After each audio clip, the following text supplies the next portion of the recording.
YouTube tips for wedding photographers. I'm gonna split this video into two sections. Section one is if you wanna make YouTube educational content here, gear reviews, get invited on cool trips, and use pre-production cameras. Section two is if you want it to book you wedding work, commercial jobs, and support your already existing business. It's a bit weird, but they are very separate things, and they probably also belong on their own individual YouTube channels as well. I maybe book one wedding per year based on my YouTube activities here, so it's not really smart to spend all this time in an attempt to book weddings. It just doesn't organically mix very well. If I did more of what I talk about in section two here, I would probably be booking about 20 weddings or more per year from YouTube. Section one first. YouTube is an infinite game. There is no final boss stage. It will never be complete, and it can absorb as much time as you put into it. It's not all bad though. You get to go places like Antarctica and on safari in Kenya and Tokyo, where I currently am.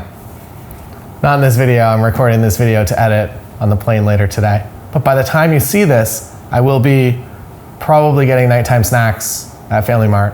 Find out on Instagram what I'm up to right now. YouTube is also an infinite game in the sense that if you build it right, you probably don't ever want to quit it. Do I want to retire from getting paid to go to Tokyo and hang out with my friends while making videos about cameras and technology that I find enjoyable and useful? I don't think I'd retire from that. Also, I have a full 3-hour video series all about this that's out now. Not only is it about generating a big YouTube channel in the educational space, but it is also about becoming a speaker and getting flown places to be on stages or lead workshops or how to run your own. There are bonus videos about becoming a brand ambassador, plus scripts that I use to book sponsored videos like the ones that we're doing here in Japan this week. And I reveal everything I know, more than I can talk about here in this video. There's also a launch special until my birthday, which is July 14th, but there are only 100 of those birthday slots available, so get in fast if you want it. More on that below if you're interested. So, no real retirement plan for making videos. If these videos stop being fun to make or generate no money, I'll just find something else that works. And here's the real YouTube truth. It starts hard. And if you've already started a channel, you know how difficult it is to start a channel and to be consistently getting more than 100 or 300 views on a video. There is good news, but it comes with a curse. The good news is, if you don't quit and you keep making videos, you will find a bit of an audience, and YouTube eventually will reward you by funneling more traffic to you once you become a channel that the audience sees as valuable. And that's where things get exciting. You start doing brand deals and making money. YouTube is on easy mode for a little bit, but then the curse. Once YouTube knows it has you, it goes back into hard mode.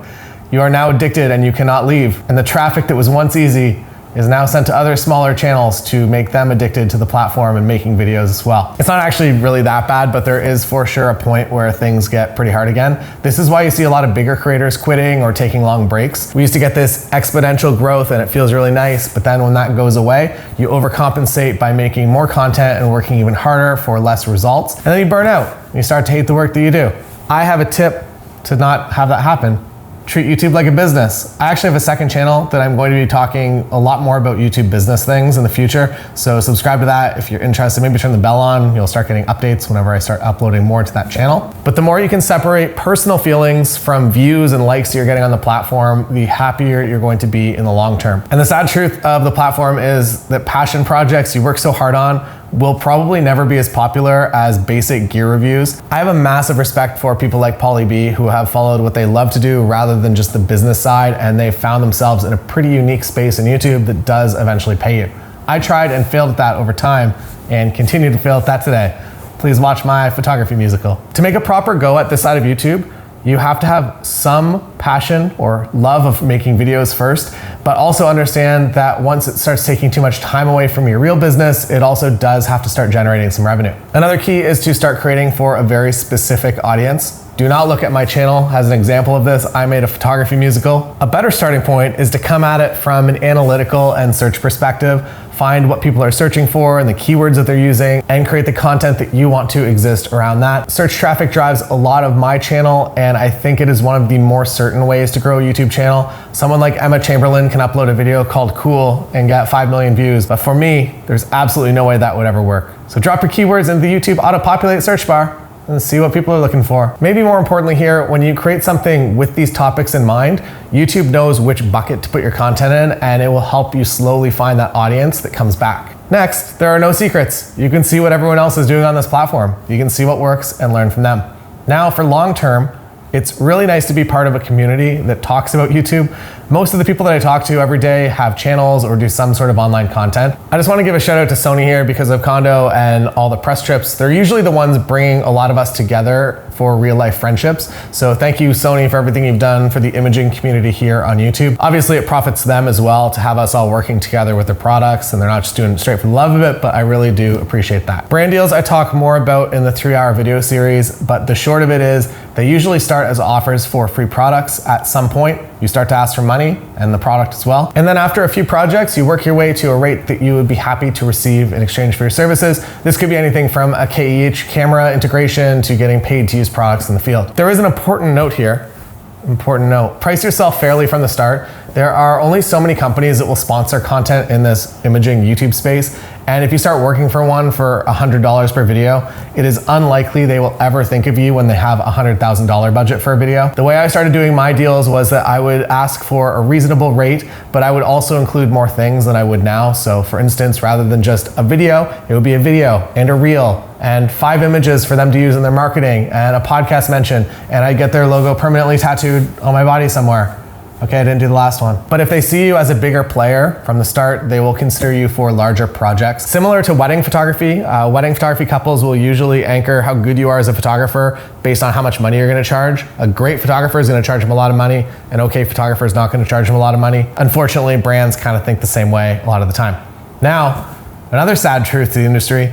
In general, if you want to get invited to trips and get pre-production cameras, you have to be making videos that sell that brand cameras and lenses. They are not going to spend money on you if they don't think that they will see a return. The person selecting you to be part of this trip or this pre-release is probably going to have to prove you as a new person to their boss and why they should involve you. And usually this just comes down to how much money you can make the brand over time. There are edge cases here, obviously, and other ways to end up at trips and with pre-release products, but for consistency, you kind of have to be making the brands money. In my experience, brands want artists that are good enough at their craft, but more importantly, an understanding of marketing, and more importantly, maybe delivering projects on time and being generally unproblematic. There are a lot of creators out there that brands will not touch that have huge platforms because they're seen as problematic. This could be for one reason or another. The industry is also really small and people talk a lot. When it comes to speaking gigs at bigger conventions, there are usually a lot of people in the room to make a decision together. So it is helpful to be generally liked in the industry. An easy place to start getting a good reputation is to deliver what you promised on time.